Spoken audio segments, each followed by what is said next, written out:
Hello guys, मी कल्याणी आणि स्वागत आहे तुमचं माझ्या नवीन एका अशा मिनी ब्लॉगमध्ये. तर चला, तर आज मी बनवणार आहे डोसा आणि डोस्याची चटणी. तर मी तुमच्यासोबत ही रेसिपी शेअर करणार आहे. आवडली तर नक्कीच लाईक करा, कमेंट करा, शेअर पण करा आणि तुमचं खूप सारं मला प्रेम द्या आणि सपोर्ट पण असू द्या.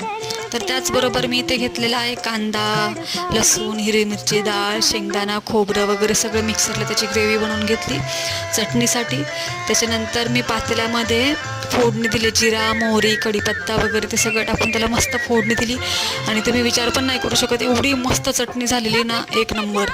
त्याच्यानंतर मी ते डोसा बनवायला घेतला. पण हां, तुम्हाला बाजूला जो कुकर दिसला ना, त्यात मी चटणीसाठी बटाटे उकडत टाकले. बटाट्याची पण चटणी बनवायची आहे, पण मी बटाट्याच्या चटणीचा व्हिडिओ नाही शूट केला, विसरलेली मी. तर इथे मी डोसा बनवला, पण डोसा मला एवढा परफेक्ट नाही आला. पण तरी पण मी शेअर केलं आहे तुमच्यासोबत रेसिपी. आवडलं तर नक्की लाईक करा. मग त्याचबरोबर तुम्ही ते बघू शकता, मी पलटी पण मारला, पण एवढा